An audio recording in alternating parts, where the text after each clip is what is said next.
انت هتوقف الجواز عشان حتة ورقة؟ دي ورقة. ورقة ايه يا ام ورقة؟ دي مش قايمة، ده ابوكي بيحقق احلامه فيها. انت ابوكي بيجوزك لحبسجي؟ ليه بتقول كده؟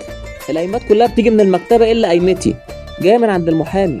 طيب وانت ايه مشكلتك في القايمة؟ بنود القايمة المبينة نوعا ووصفا وعددا وقيمة بالأعلى. لحد هنا مفيش مشكلة. امال المشكلة فين؟ ركزي في اللي جاي، والالتزام بالحفاظ عليها والعناية بها عناية الراجل الحريص. حريص يا عيلة يا مجانين. البند ده هو اللي مضايقك؟ لا ده لسه في تاني، والتجديد كل ما يتلف منها. ده ليه بقى ان شاء الله؟ ابوكي بيجوزك لاحمد ابو هشيمة؟ ليه بس؟ هو عايز دايما ما يبقاش ناقصني حاجة. خلاص يشتريها لي.